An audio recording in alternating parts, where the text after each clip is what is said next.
আসসালামু আলাইকুম প্রিয় অষ্টম শ্রেণীর শিক্ষার্থীবৃন্দ, আশা করি সবাই ভালো আছে। অনুশীলনী 2.1 নতুন ক্লাসে তোমাদের সবাইকে স্বাগত। আমরা আজকে তোমাদের এই অধ্যায়ের দ্বিতীয় সৃজনশীলটি করব। তো চলো শুরু করা যাক। আমাদের উদ্দীপকে বলা আছে 30 টাকায় 10টি ও 15টি দরে সমান সংখ্যক চকলেট কিনে 60 টাকায় 12টি দরে তা বিক্রয় করা হলো।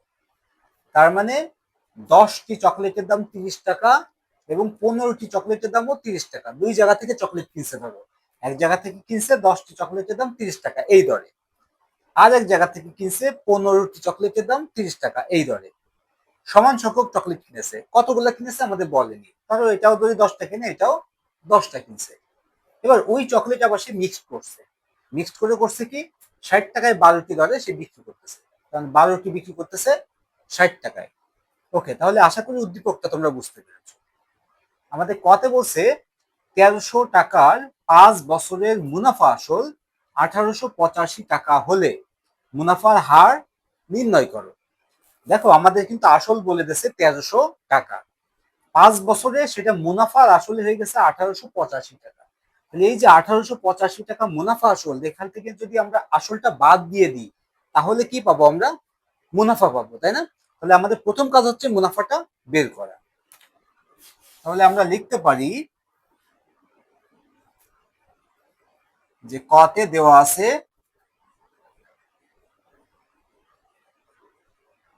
আসল কত টাকা? 1300 টাকা। ওকে, আর কি দেওয়া আছে? মুনাফা আসল দেওয়া আছে, আর দেওয়া আছে মুনাফা আসল।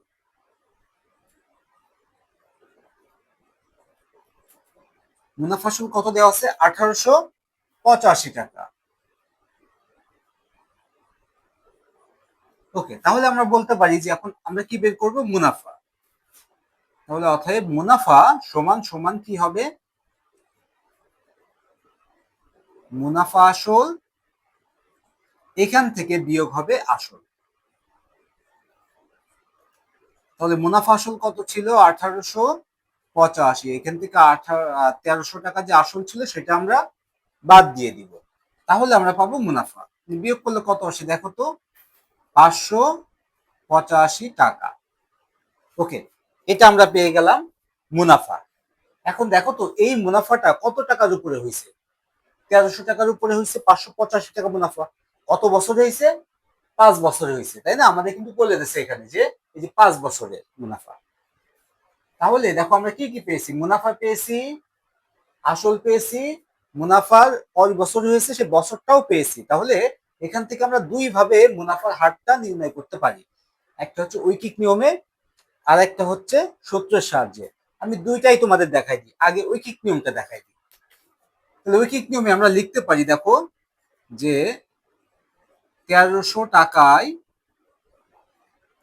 5 বছরের মুনাফা কত টাকা হয়েছে?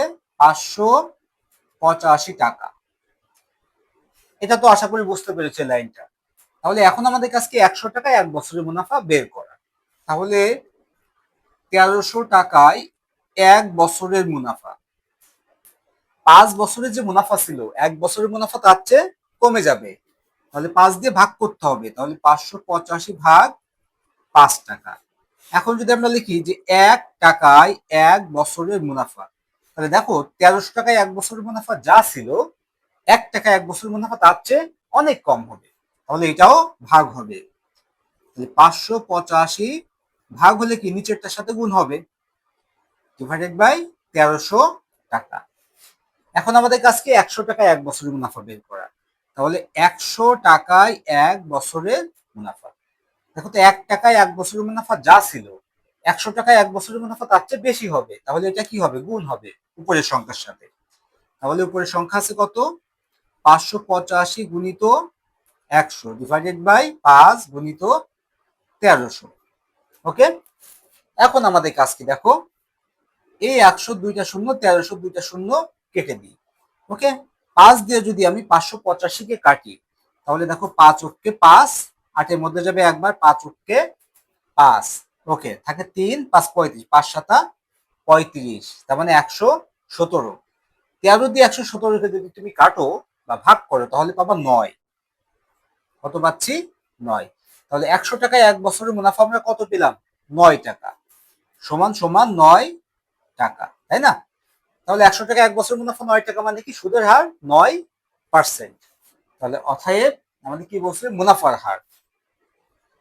তাহলে মুনাফার হার 9%।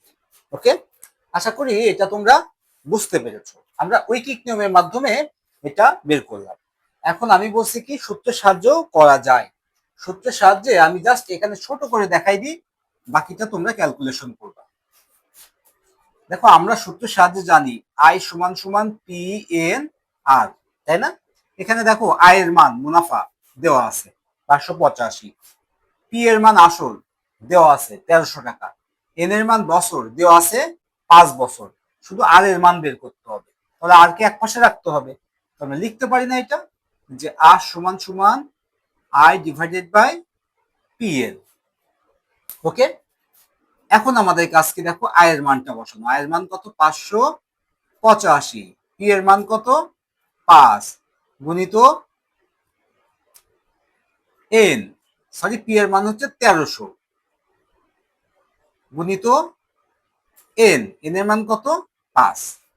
আশা করি এটা তোমরা বুঝতে পেরেছো। এখন এখানে আমরা জানি পার্সেন্টেজ নেসটা, আর এই ক্ষেত্রে পার্সেন্টেজ নেসটা কিন্তু উপরে 100 গুণ হয়, নিচে 100 গুণ হয়। নিচের 100কে আমরা রেখে দেব, বাকিটা ক্যালকুলেশন করব। বাকিটা ক্যালকুলেশন করলে তার মানে এর পরের লাইনটা দেখো, আমরা যদি লিখি এইভাবে 585 গুণিত 100 ডিভাইডেড বাই 1300 গুণিত 5 গুণিত 100। এই 100 100 নিয়ে আসলাম, নিচের 100 নিয়ে আসলাম কি? পার্সেন্টেজ বানানোর জন্য। আর নিচে 100 কাটার জন্য উপরে 100 নিয়েছি। এখন এই 100 বাদ দাও, বাদ দিয়ে এইটুকু কাটাকাটি করতে হবে। দেখো তো এইটুকু কাটাকাটি করলে সেম জিনিস না? কত পাবো? 9। তার মানে 9/100 আসতেছে, তার মানে 9%। ওকে, আশা করি তোমরা বুঝতে পেরেছো। ওকে, তাহলে আমরা ক শেষ করলাম।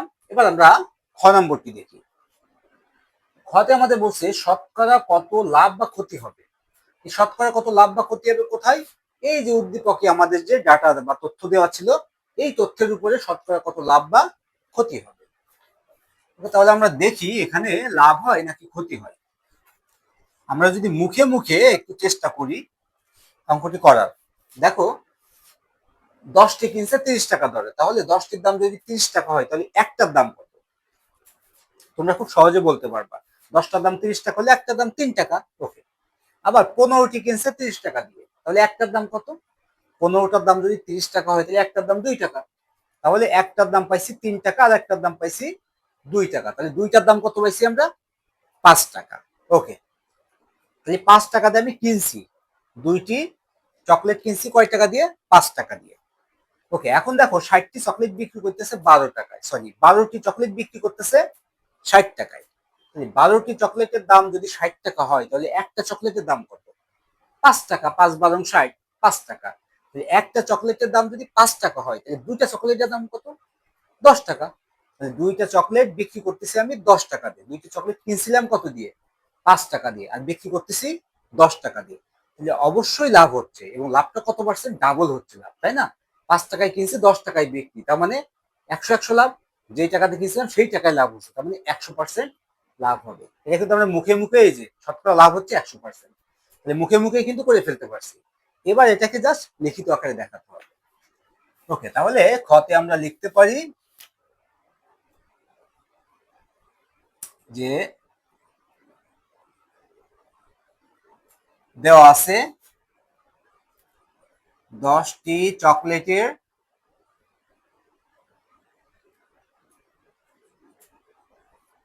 ক্রয় মূল্য সমান সমান 30 টাকা। তাহলে অতএব একটি চকলেটের ক্রয় মূল্য কত হবে? 30/10 টাকা সমান সমান 3 টাকা। ওকে, আবার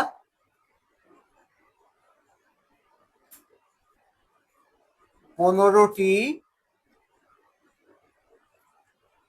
চকলেটের ক্রয় মূল্য সমান সমান 30 টাকা। তাহলে অতএব একটি চকলেটের ক্রয় মূল্য, তাহলে কি হবে 30/15 টাকা, তার মানে 15×2 = 30, 2 টাকা। ওকে, তাহলে এখান থেকে আমি একটি চকলেটের দাম বের করলাম, আবার দ্বিতীয় যে ক্রয় করছিলাম 15টি দরে সেখান থেকেও একটি চকলেটের দাম বের করলাম। এখন দেখো এই একটি চকলেটের দাম আর এই একটি চকলেটের দাম আমরা যোগ করে দেব। তাহলে আমরা লিখতে পারি যে 1+1 = 2টি চকলেটের ক্রয় মূল্য সমান সমান 3+2 টাকা সমান সমান কত? 5 টাকা। আশা করি এই পর্যন্ত তোমরা সবাই বুঝতে পেরেছো। তাহলে 2টি চকলেটের ক্রয় মূল্য আমি পেয়ে গেলাম। এখন যদি 2টি চকলেটের বিক্রয় মূল্য আমি বের করতে পারি তাহলে কিন্তু বুঝতে পারবো যে লাভ ক্ষতি। তাহলে আমাদের দেওয়া ছিল কি 60 টাকায় 12টি দরে বিক্রি করেছে, তার মানে 12টি চকলেট বিক্রয় মূল্য কত? 12টি চকলেটের 60 টাকা। তাহলে এটা আমরা লিখব যে 12টি চকলেটের,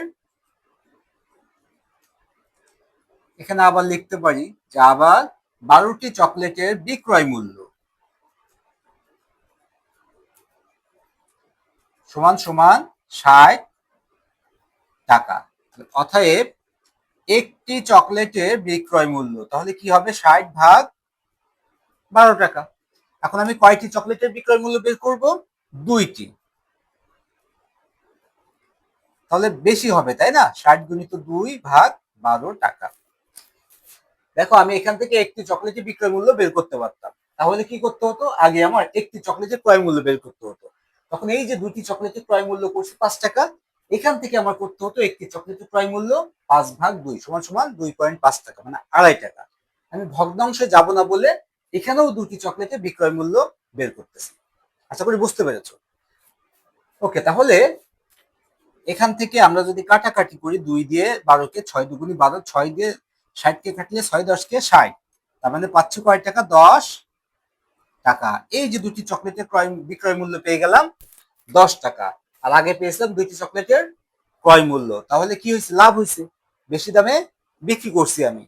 লিখতে পারি অতএব লাভ সমান সমান 10 - 5 টাকা সমান সমান কি? 5 টাকা। ওকে, তাহলে 2টি চকলেটে লাভ হয়েছে 5 টাকা। এখন আমাদের বলছে কি শতকরা কত লাভ বা ক্ষতি হয়েছে। লাভ যে হয়েছে এটা আমরা কনফার্ম হয়ে গেছি, এখন বের করতে হবে শতকরা কত লাভ, মানে 100 টাকায় কত পার্সেন্ট লাভ হয়েছে বা কত টাকা। তাহলে আমরা লিখতে পারি, দেখো এই যে 5 টাকা লাভ হয়েছে কত টাকায়, কত টাকা ইনভেস্ট করে 5 টাকা লাভ হয়েছে। দেখো তো 2টি চকলেটে 5 টাকা লাভ, 2টি চকলেট কিনছিলাম 5 টাকা দিয়ে, মানে 5 টাকা ইনভেস্ট করে 5 টাকা লাভ হয়েছে। আমি লিখতে পারি না যে 5 টাকায় লাভ হয় 5 টাকা, 1 টাকায় লাভ হয় কত, আর 100 টাকায় লাভ হয় কত। লিখতে পারি যে 5 টাকায় লাভ হয় 5 টাকা, অতএব 1 টাকায় লাভ হয় কম হবে 5/5 টাকা, আর 100 টাকায় লাভ হয় তাহলে বেশি হবে তাই না? 5×100 / 5 টাকা, 5 কেটে যাচ্ছে, থাকলো 100, তাহলে 100 টাকায় লাভ হচ্ছে কত? 100 টাকা। তার মানে কত ক্ষতি কত? শতকরা বলছে, শতকরা মানে 100, 100 টাকায় লাভ হচ্ছে 100 টাকা, তাহলে শতকরা হচ্ছে 100%। অতএব লাভ 100%, এটাই হচ্ছে আমার ক্ষয়ের অ্যান্সার। আশা করি তোমরা এটাও বুঝতে পেরেছো। এখন এখান থেকে ছোট্ট একটা কোশ্চেন তোমাদের মনে হয়তো অনেকের জেগেছে, সেটা অ্যান্সার দিয়ে দিই। সেটা হচ্ছে যে আমি যদি একটা চকলেটের ক্রয় মূল্য বের করতাম আর একটা চকলেটের বিক্রয় মূল্য বের করতাম, সেম অ্যান্সারই হতো। তোমরা অনেকেই ভাবতেছো, আমি একটু আগে বললাম যে একটা চকলেটের ক্রয় মূল্য বের করতে গেলে এই যে 2টি চকলেটের ক্রয় মূল্য 5 টাকা পাইছি, একটা চকলেটের ক্রয় মূল্য কত? 5-2 ভাগ দিয়ে দিতাম, 2.5 টাকা। এখানেই অনেকের খটকা লাগছে যে আমি তো উপরে একটা চকলেটের ক্রয় মূল্য 3 টাকা পেয়েছি অথবা 2 টাকা পেয়েছি, এই ধরে করলে হতো না যে একটি চকলেটের ক্রয় মূল্য 3 টাকা অথবা একটা চকলেটের ক্রয় মূল্য 2 টাকা? না, হতো না। কেন হতো না? কারণ আমি তো 2 রকম চকলেট কিনে একসাথে মিশাই বিক্রি করছি। তাহলে এখন তুমি কোন চকলেটটা বিক্রি করছো তুমি তো জানো না, এই জন্য এর অ্যাভারেজ মানটা ধরতে হয় যে এই দুইটার অ্যাভারেজ মানটা কত। এই জন্য যদি একটি চকলেটের ক্রয় মূল্য বের করতে চাইতাম তাহলে এই 5কে 2 দিয়ে ভাগ করতে হতো। আশা করি অ্যান্সারটা তোমরা বুঝতে পেরেছ। ওকে, এখন আমরা গ নম্বরটি দেখি। গতে আমাদের বলছে যদি 30 টাকায় 7টি দরে চকলেট বিক্রয় করা হতো তাহলে শতকরা কত লাভ বা ক্ষতি হতো নির্ণয় করো। তার মানে এখানে বিক্রি করছে 12টি 60 টাকা দিয়ে। এখন আমাদের বলছে যদি 7টি চকলেট আমরা 30 টাকায় বিক্রি করতাম তাহলে শতকরা কত লাভ বা ক্ষতি হতো এটা নির্ণয় করতে হবে। আগে লাভ হতো, মুখে মুখে দেখি লাভ বা ক্ষতি হয় কিনা। 7টার দাম 30 টাকা। আচ্ছা, আমরা 2টি কিনছি কয় টাকা দিয়ে? 5 টাকা দিয়ে। তাহলে 4টার দাম কত হতো? 5 5 10 টাকা। 6টার দাম কত হতো? 10 5 15 টাকা। আর একটার দাম হতো 2.5 টাকা। তাহলে 15 আর 2.5 হচ্ছে 17.5 টাকা। তার মানে 7টা আমি কিনছিলাম 17.5 টাকা দিয়ে, আর 7টা বিক্রি করতেছি আমি 30 টাকা দিয়ে। তাহলে এখানে লাভ হয়েছে নিঃসন্দেহে। এখন দেখতে হবে কত টাকা লাভ হয়েছে শতকরা। ওকে, তাহলে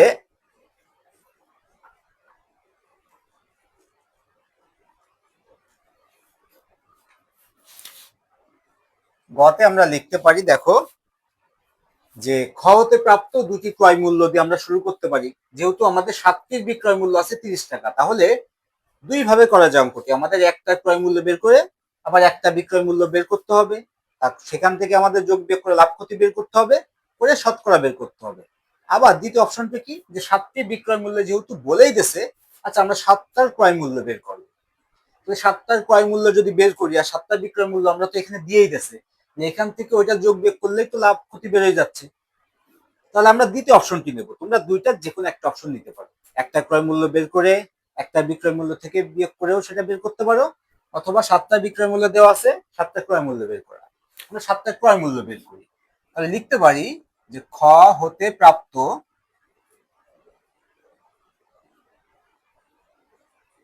দুইটি চকলেটের ক্রয় মূল্য, দুটি চকলেটের ক্রয় মূল্য কত ছিল? 5 টাকা। তাহলে অতএব একটি চকলেটের ক্রয় মূল্য কত? 5/2 টাকা। আর আমাদের কয়টি বের করব? 7টি। তাহলে 7টি চকলেটের ক্রয় মূল্য কত হচ্ছে? বেশি হবে। তাহলে 5 গুণিত 7 ভাগ 2 টাকা। তাহলে 35 ভাগ 2 টাকা। ওকে, আমি এইভাবে রেখে দিলাম। তাহলে 7টায় ক্রয় মূল্য পেয়েছি 35/2 টাকা। আর দেওয়া আছে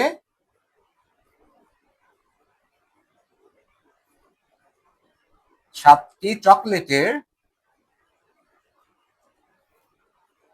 বিক্রয় মূল্য 30 টাকা। তাহলে 7টার ক্রয় মূল্য আমরা পেয়েছি 35/2 টাকা, তার মানে 17.5 টাকা। আর 7টার বিক্রয় মূল্য দেওয়া আছে 30 টাকা, তাহলে বিক্রয় মূল্য বেশি, তাহলে আমাদের লাভ হয়েছে। আমরা লিখতে পারি অতএব লাভ সমান সমান 30 মাইনাস 35/2 টাকা। ওকে, এটাকে যদি আমরা একটু ক্যালকুলেশন করি তাহলে এখন কি করতে হবে? লসাগু করতে হবে। এর নিচে কিছু নাই, তাহলে লসাগু হবে ডাইরেক্ট 2। এই 2 হবে লসাগু। এবার এই হরকে লসাগু দ্বারা ভাগ করতে হয়, তাই না? মানে হর দ্বারা লসাগুকে ভাগ করতে হয়। যেহেতু হর নাই তাহলে ডাইরেক্ট লসাগুর সাথে গুণ হবে। তাহলে 30 দুগুণী 60 মাইনাস, এবার দেখো এই হর দিয়ে লসাগুরে ভাগ করবা, 2 দিয়ে 2 দিয়ে ভাগ করলে হয় 1। এই 1 এবার উপরে গুণ হবে 35-এর সাথে। তাহলে 35 কে 35 এত টাকা। দেখো তো 60 থেকে যদি 35 বিয়োগ করি তাহলে পাবো কত? 25/2 টাকা। তার মানে 12.5 টাকা, তাই না? আমি এইভাবেই রেখে দিলাম। আশা করি এই পর্যন্ত তোমরা বুঝতে পেরেছো। এখন আমাদের কি বলছে? শতকরা কত লাভ বা ক্ষতি। লাভ হয়েছে, শতকরা কত লাভ হয়েছে। এই যে 25/2 টাকা আমার লাভ হলো কত টাকায়, মানে এই টাকাটা লাভ করতে হলে আমার কত টাকা ইনভেস্ট করা লাগছে। দেখো তো, এই 35/2 টাকা ইনভেস্ট করা লাগছে, তখন এটা ছিল ক্রয় মূল্য। এই টাকায় কিনে তো আমি এই টাকায় বিক্রি করছি, তাহলে এই টাকা ইনভেস্ট করে তো আমার এই টাকা লাভ হয়েছে। আমরা লিখতে পারি 35/2 টাকায় লাভ হয়েছে 25/2 টাকা। 1 টাকায় কত? 100 টাকায় কত? তাহলে আমরা লিখতে পারি যে 35/2 টাকায় লাভ হয় 25/2 টাকা। তাহলে 1 টাকায় লাভ হয়। দেখো তো 35/2 টাকায় যে লাভ হয়েছিল 1 টাকা তার চেয়ে কম হবে, তাহলে এর সাথে এটা কি হবে? ভাগ হবে। ভাগটা আমি এইভাবে দেখাই, 25/2 ভাগ 35/2 টাকা। তাহলে তোমাদের বুঝতে সুবিধা হবে। দেখো এই ভাগকে যদি আমি গুণ করে দিই তাহলে কি হবে? উল্টে যাবে। তাহলে এটাকে আমি লিখতে পারি বা 25 × 2 ভাগ 35 × 2 টাকা। তাহলে ভাগকে আমি গুণ করে দিলাম, তাহলে উল্টে গেল, তাহলে 2 উপরে চলে গেল, 25-এর সাথে 2 গুণ, আর 35 নিচে আসলো, তার মানে 35-এর সাথে 2 গুণ বা 2 এর সাথে 35 গুণ, তুমি যেটাই বলো না কেন। ওকে, এখন আমার কাজ কি? 100 টাকায়। তাহলে 100 টাকায় লাভ হয়। তাহলে 100 টাকায় লাভ, 1 টাকায় যা লাভ হচ্ছিল 100 টাকায় তার চেয়ে বেশি লাভ হবে, তাহলে গুণ করতে হবে উপরে। তাহলে পেয়েছিলাম কত আমি? 25 × 2 এর সাথে আবার 100 গুণ ডিভাইডেড বাই 35 × 2 এত টাকা। এই 2 2 কেটে দাও। ওকে, আমি যদি একে 5 দিয়ে ভাগ করি তাহলে 5 7 35। আমি যদি একে 5 দিয়ে ভাগ করি তাহলে 5 5 25। দেখো তো 7 দিয়ে 5 কে বা 100 কে তো আর কাটা যাচ্ছে না। উপরে থাকতেছে কত? 100-র সাথে 5 গুণ করে 500, আর নিচেই 7। 500 ভাগ 7, তাহলে 7 দিয়ে আমি যদি 500 কে ভাগ করি তাহলে কত আসতেছে? 7 দিয়ে 5 কে ভাগ করা যায় না, 50 কে যায়। 7 7 49, 50 থেকে 49 গেলে থাকে 1। 1-এর মধ্যে ভাগ করার জন্য একটা শূন্য নামায় নাও, তাহলে 7 10-এর মধ্যে যায় একবার, তাই না? 7 কে 7 থাকে কত? 3। তাহলে আমি লিখতে পারি না 3/7, তার মানে যেটা ভাগশেষ থাকে সেটা উপরে যায়, আর নিচে আসে কি? যেটা ভাজক ছিল। তাহলে 71/3/7% বা 7 টাকা লাভ হয়েছে। তাহলে আমরা লিখতে পারি এটা এত টাকা সমান সমান 71/3/7 টাকা। তাহলে দেখো এই যে 71/3/7 টাকা লাভ হয়েছে 100 টাকায়, তার মানে পার্সেন্টেজটা কত লাভের? 71/3/7%। তাহলে লিখতে হবে অতএব লাভ 71/3/7%। এটাই হচ্ছে আমাদের গয়ের অ্যান্সার। আশা করি তোমরা বুঝতে পেরেছ অঙ্কটি। ওকে, তো আজকে এ পর্যন্তই। পরবর্তী ক্লাসে আমরা ইনশাল্লাহ এই অধ্যায়ের লাস্ট যে সৃজনশীল বা 3 নম্বর যে সৃজনশীল সেটা শেষ করব। তো সে পর্যন্ত সবাই ভালো থেকো, দেখা হবে আবার ইনশাল্লাহ। আল্লাহ হাফেজ।